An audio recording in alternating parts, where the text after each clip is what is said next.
All right, welcome to round one of MIDP 2016. I'd like to invite the Prime Minister to speak a little bit more. It is unfortunate that in a world where everything else has progressed, women is still not as safe as men. For example, a woman has to think twice before she could pass to a row of men because she's afraid that those men might say things that not just make her feel uncomfortable, but makes her feel not safe or guilty. Or they have to reconsider the kind of outfit that they want to wear because they fear the idea of slut shaming. Or where they have to reassure themselves, did I just get harassed? Or was that an accident? Or was he trying to... All of this problems, intricate problems, boils down to the culture of misogynist remarks like slut shaming and victim blaming, right? We think it is even worse when all of this thing that has harm is not properly acknowledged by the state, and we think it's about time we recognize that those harm can affect you in your daily lives, and not just the person that were targeted with this acts, but also the gender as a whole, and therefore an active effort has to be made to stop this problem. What do we mean by that, right? We think that there should be probably like a special jurisdiction about it, right? A department that focuses on trying to combat this thing, talked about it, or and we think that this could also translate into politicians taking serious stance about it, speaking out against it, and making sure that people are aware of this interesting problem, right? Because we can see how this has translated into police or courts not taking this matter seriously when you want to file for verbal harassment, or when you want to talk about how this when you're trying to file for the report, sometimes the things that these people done could aid your processes of trying to explain what just happened to you. So that's basically what I'll talk about in my speech today. How does it harm women to a degree that we can no longer ignore and start taking it properly, right? We think the idea behind catcalling or slut shaming is, you want to make the person feel inferior to you. It's not a compliment, right? In a way, it's degrading. You want to exert superiority. You're saying like, oh, what you're wearing is pleasing me. You're making me feel good, and you're subjecting the person to your pleasure. And we think that's degrading, and it's all can't come here and say, oh, they didn't mean to do that. They don't have an intention to make it serious. We think it is serious. You're not doing that to make the woman feel good. And what's even worse is sometimes it is a projection of a bad intention, like you're saying, oh, nice tits, for example. It is as if you're exerting an intention that you want to do something towards the woman. And in that circumstances, you're making this woman feel two things. Number one, we think it makes women feel unsafe, knowing that the man had those thoughts in his idea, that's what stops women from exerting certain choices. For example, going out at a certain time. Let's say if she wants to go to a club and she feels like, oh, it might not be safe for me to go out at this night, especially if that is in an isolated area, for example,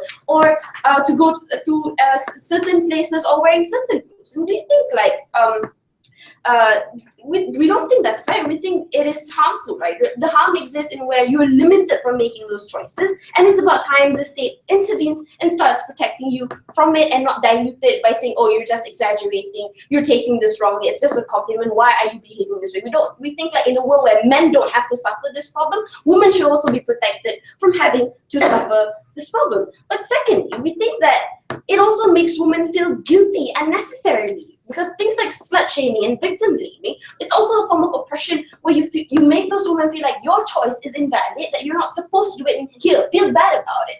And the fact that the person feel bad about it is something that we need to protect them from. But what's even worse, right? We think that even though this one act seems simple at a lower level, it could actively hamper the process of serving justice. For example, when women want to file for a rape or sexual assault cases, these women sometimes they refuse to report those cases because of the culture that exists around them, whereby they say, oh, you should be blamed for what you're wearing, or it's your choice for flirting with that man in the first place. And we think that is a real harm when a person given the difficulty to get the justice that she deserves. And what's even worse, this doesn't just happen by the people, but also by the officers that are in charge in the process of giving her the justice. For example, when you have a prosecute, lawyers coming to you and say, like, oh, what were you wearing at that night? Did you give like some kind of hints? We think that all of these ideas come from the very basic, culture of giving misogynist remark, emphasizing the idea that women can be wrong if she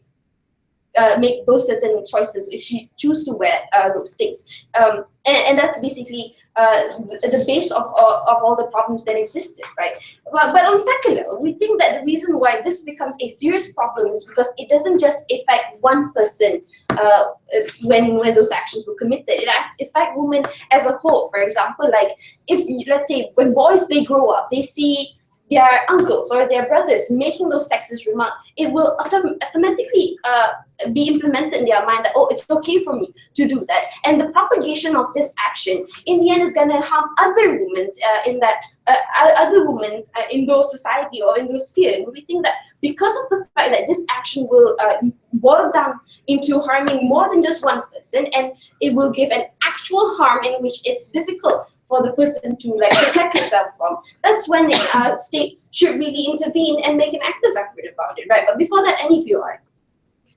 So actually, what kind of degree of punishment actually you're looking into this person where after they have been prosecuted? Well, it depends on the discretion of the court. I mean, like, it doesn't necessarily have to be an imprisonment, or it could be like a form of fine, for example, a form of fine or penalty. But even if it's that bad, then okay, it can be in form of imprisonment, because we also criminalize things like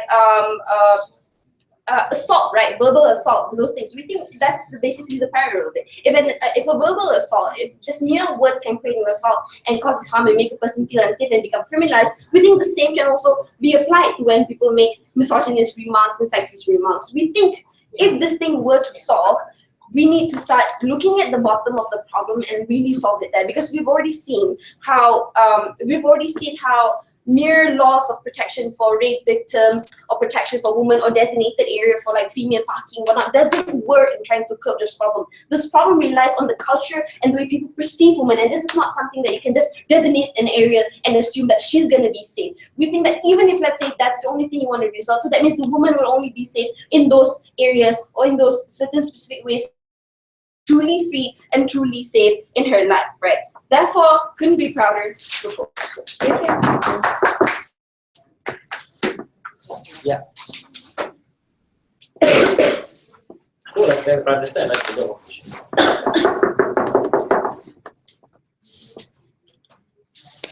Increase the brightness. It's the brightness. Where's the brightness? It's the third top left. Oh, okay.